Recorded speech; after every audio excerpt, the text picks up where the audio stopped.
সম্মানিত হাজিরিন,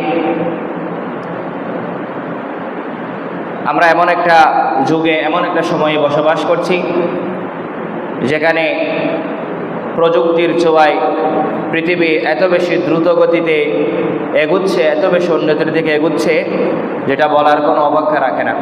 বিজ্ঞানের আবিষ্কার আমাদের এই যে দুনিয়ার জীবন, এটাকে অনেক বেশি সহজ করে দিয়েছে। মানুষ আজকের সময়ে মুহূর্তের মধ্যে পৃথিবীর এক প্রান্ত থেকে অন্য প্রান্তে মানুষ যোগাযোগ করতে পারছে। মহাকাশ মানুষ জয় করেছে। চিকিৎসা বিজ্ঞানের মাধ্যমে মানুষ অনেক জটিল জটিল রোগের চিকিৎসার মানুষ আবিষ্কার করেছেন। পরিবহন জগতে দ্রুত গতির বিভিন্ন ট্রেন, আধুনিক বিমান, আরামদায়ক গাড়ি আমাদের কাছে এসেছে। শিক্ষার জগতে এসেছে ডিজিটালাইজেশন, বিভিন্ন প্ল্যাটফর্ম, অনলাইনে জ্ঞানের ভান্ডার আমাদের কাছে উন্মুক্ত হয়ে গেছে। আমাদের দুনিয়াবী জীবনের মানও উন্নত হয়েছে প্রযুক্তির কারণে। আকাশচুম্বী দালান, আধুনিক পোশাক পরিচ্ছদ, বিভিন্ন বিলাসবহুল সুযোগ সুবিধা আমাদের কাছে উন্মুক্ত হয়েছে প্রযুক্তির কল্যাণে। আমাদের চারপাশে যদি আমরা তাকাই, আমরা এই ডিজিটালাইজেশনের যুগে, আধুনিক এই সময়ে আমরা যা কিছু দেখব সব কিছুই আধুনিক। কিন্তু অত্যন্ত দুঃখজনক বাস্তব সত্য হচ্ছে, এই যে এত জলুস, মানুষের এত উন্নতি, এত প্রযুক্তি, এগুলোর পিছনে তারপরও মানুষের ভিতর একটা মহাহাকার, মহাশূন্যতা বিরাজ করছে। মানুষ এই বাইরের জগৎ যেটা আমাদের জন্য উন্মুক্ত হয়েছে, যতই এই বাইরের জগৎকে মানুষ আপন করে নিচ্ছে, এই বাইরের জগতের এই সৌন্দর্য, এই মোহ, চাকচিক্য, এগুলোর প্রতি মানুষ যত বেশি মোহাবিষ্ট হচ্ছে, তত বেশি মানুষের আত্মিক জগৎ, ভিতরের জগৎ, এটা খালি হয়ে যাচ্ছে। অর্থাৎ নৈতিক অধঃপতন তত বেশি এগিয়ে আসতেছে। মানুষের সম্পদ বেড়েছে কিন্তু সন্তুষ্টি কমে গেছে। মানুষের প্রযুক্তি বেড়েছে কিন্তু এই প্রযুক্তি আমাদের নৈতিকতাকে ভেঙে দিয়েছে।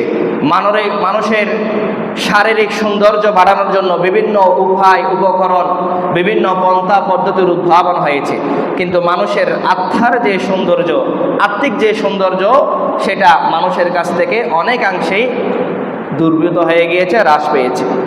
দুনিয়াবী উন্নতি হচ্ছে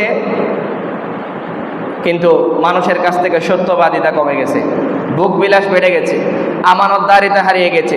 অনলাইন এবং অফলাইনে, বিশেষ করে বিভিন্ন ফেসবুক, ইউটিউব, এগুলো এবং আমাদের দুনিয়াবী অন্যান্য যে জীবন, বাস্তবিক আমরা অনলাইনের বাইরে যে জীবনটা কাটাই, এগুলোতে আমাদের দৃষ্টি, আমাদের শ্রবণ কানের এবং আমাদের জিহ্বার ব্যবহার এত বেশি বেড়েছে যে আমাদের শারীরিক এবং আত্মিক পবিত্রতা পরিপূর্ণভাবে নষ্ট হয়ে গেছে। জ্ঞান বিজ্ঞানের অগ্রগতি হয়েছে কিন্তু মানুষের ভিতর হিংসা, অহংকার, বিদ্বেষ এগুলো বেড়ে গেছে। সুযোগ সুবিধা বেড়েছে কিন্তু মানুষের ধৈর্য শেষ হয়ে গেছে।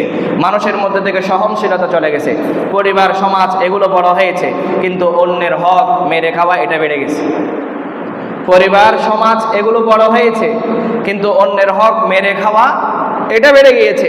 মানুষের অর্থ সম্পদ বেড়েছে কিন্তু হালাল বাদ দিয়ে হারাম গ্রহণ করা, হারাম অর্জন করার প্রবণতা, হারামকে গ্রহণ করার বোধ, এটা মানুষের মধ্যে বেড়ে গেছে। প্রযুক্তির ছোঁয়া বেড়েছে কিন্তু মানুষের মধ্য থেকে সময়ের সঠিক ব্যবহার, এটা মানুষের কাছ থেকে দূর হয়ে গেছে। মানুষের ব্যস্ততা অনেক গুণ বেড়েছে কিন্তু মানুষের ব্যস্ততা যত বেড়েছে তত বেশি আল্লাহর স্মরণ, দিন থেকে মানুষ নিজেকে দূরে সরিয়ে নিয়েছে। দুনিয়ার ব্যস্ততা এত বেশি মানুষের মধ্যে বেড়েছে যে আখিরাতের জন্য যে মানুষ 1 মিনিট, 10 মিনিট, 15 মিনিট, 20 মিনিট সময় যে আল্লাহর জন্য, আল্লাহ রসুলের জন্য ব্যয় করবে, দ্বীনের পথে ব্যয় করবে, সেটা মানুষের কাছ থেকে দূর হয়ে গেছে। তো এই সব কিছু যদি আমরা একটু পর্যালোচনা করি, তাহলে আমরা প্রত্যেকেই যদি একবার নিজের দিকে যদি একটু তাকাই, নিজের নফসের দিকে যদি একটু তাকাই, নিজের দৈনন্দিন কার্যকলাপের দিকে যদি একটু তাকাই, আমরা যে কাজগুলো করি, যে কথাগুলো বলি, ওই কথাগুলোকে যদি আমরা একটু হিসাব নিকেশ করি, ওজন করি, যে কাজগুলো করি এগুলোকে যদি আমরা একটু ওজন করার চেষ্টা করি, তাহলে আমাদের একটু নিজেই একটু হিসাব নিকাশের মধ্যে বসা দরকার, যেটাকে কোরআনুল কারীমের ভাষায় বলা হয়েছে মুহাসাবাতুন নফস। মুহাসাবাতুন নফস, যেটাকে আমরা বলি সেলফ ক্রিটিসিজম, আত্মসমালোচনা করা। আমি অন্যের দোষ খোঁজার আগে, আরেকজনের ত্রুটির দিকে তাকানোর আগে, আরেকজনের ভালো মন্দ এটাকে যাচাই বাছাই করার আগে আমার ভিতর ওই দোষ আছে কিনা, আমার ভিতর ওই সমস্যা আছে কিনা, আমার ভিতর ওই ত্রুটি আছে কিনা, সেটা নিজে নিজেই একটু হিসেবের মধ্যে বসে যাওয়াটাকে বলা হয়েছে মুহাসাবাতুন নফস, আত্মসমালোচনা, সেলফ ক্রিটিসিজম। এটা আমাদের অত্যন্ত জরুরি।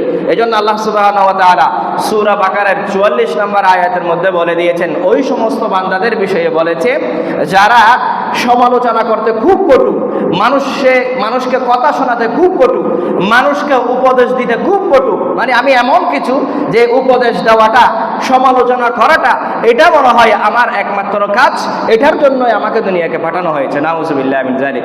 ওই সমস্ত বান্দাদেরকে উদ্দেশ্য করে আল্লাহ সুবহানাহু ওয়া তাআলা সূরা বাকারার 44 নম্বর আয়াতের মধ্যে বলে দিয়েছেন, আতা'মুরুনান নাসা বিল বিররি ওয়া তানসাউনা আনফুসাকুম ওয়া আনতুম তাতলুনাল কিতাব। তোমরা কি এমন মানুষ যারা মানুষকে সৎ কাজের দিকে নির্দেশ দাও, কিন্তু যেই কাজের কথা তুমি মানুষকে বলো, যেই বিষয় নিয়ে তুমি সমালোচনা করো, সেই বিষয়ে তোমার নিজের কোনো খবর নাই, তোমার নিজের কোনো খবর নাই। তুমি মানুষকে যেই বিষয়ের উপদেশ দিচ্ছ, উপদেশ দেওয়ার পরে তুমি নিজেই ওই কাজটা করতে ভুলে যাও। আল্লাহ এটা আমাদেরকে বলে দিয়েছেন। তাহলে আমাদেরকে আগে নিজের দিকে তাকাতে হবে, নিজেকে সংশোধনের দিকে আগে গুরুত্ব দিতে হবে।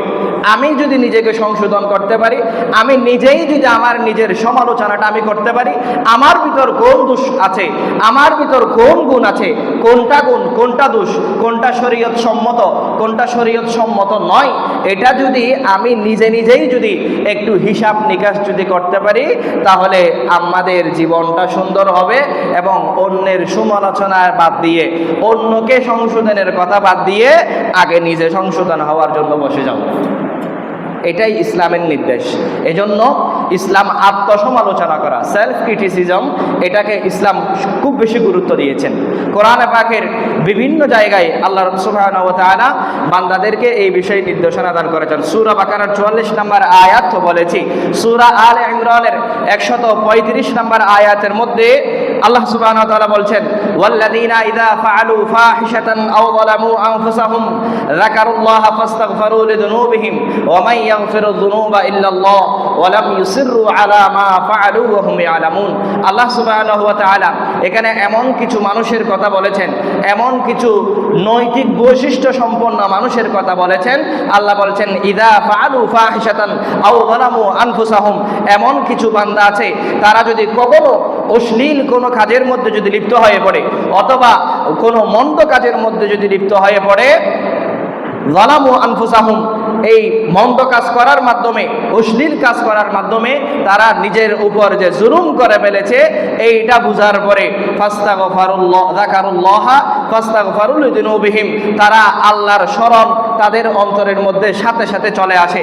এই শরম চলে আসার পরে ফাস্তাগফারু লিযুনুবিহিম, তারা যে গুনাহটা করে ফেলেছে, যে অশ্লীল কাজটা করে ফেলেছে, যে মন্দ কাজটা করে ফেলেছে, এটার জন্য সাথে সাথে তারা আল্লাহর দরবারে তওবা করে, আল্লাহর দরবারে ক্ষমা প্রার্থনা করে। আল্লাহ বলতেছেন, আল্লাহ ছাড়া তোমাদের গুনাহ ক্ষমা করবে, তোমাদের পাপ মার্জনা করবে, এইরকম কি আর কেউ আছে? ওয়ালাম ইউসিররু আলা মা ফাআলু ওয়া হুম ইয়ালামুন। কিন্তু অধিকাংশ মানুষ আল্লাহ ক্ষমাশীল সেটা জানার পরও, অপরাধ করেছে সেটা জানার পরও, গুনাহ করেছে সেটা জানার পরও, অশ্লীলতার মধ্যে লিপ্ত হয়েছে সেটা জানার পরও, মন্দ কাজে সহযোগিতা করেছে, মন্দ কাজের প্রসার করেছে, মন্দ কাজের মধ্যে লিপ্ত হয়েছে, এটা জানার পরও অধিকাংশ মানুষ হটকারিতা প্রদর্শন করে এবং তারা জেনে শুনেই যে তারা ভুল করেছে সেটা তারা করতে থাকে। তাহলে আল্লাহ এখানে আমাদেরকে শিখিয়েছেন যে তুমি যে কাজ করতেছো সেটার ব্যাপারে তুমি যদি তওবা করতে না পারো, তাহলে তোমার আগে নিজে ওইটা একটু চিন্তা ভাবনা করা, হিসাব নিকাশ করাটা উচিত, হিসাব নিকাশ করাটা উচিত। সূরা রাদের 11 নম্বর আয়াতের মধ্যে আল্লাহ বলছেন, ইন্নাল্লাহা লা ইয়াগফিরু লা ইউগাইয়িরু মা বিকওমিন হাত্তা ইউগাইয়িরু মা বিআনফুসিহিম। আল্লাহ এমন কিছু সম্প্রদায়ের কথা বলেছেন, এমন কিছু পরিবারের কথা বলেছেন, এমন কিছু সমাজের কথা বলেছেন, এমন কিছু ব্যক্তির কথা বলেছেন, ইন্নাল্লাহা লা ইউগাইয়িরু মা বিকওমিন। আল্লাহ বলতেছেন, আল্লাহ কোনো জাতি, কোনো পরিবার, কোনো সমাজের কোনো ব্যক্তির মধ্যে তাদের অবস্থাকে কখনোই পরিবর্তন করবে না, হাত্তা ইউগাইয়িরু মা বিআনফুসিহিম, যতক্ষণ না ওই ব্যক্তি, ওই সমাজ, ওই পরিবারের মানুষগুলো, ওই রাষ্ট্রের মানুষগুলো নিজেরাই নিজেদেরকে পরিবর্তন করার কোনো চেষ্টা করে না।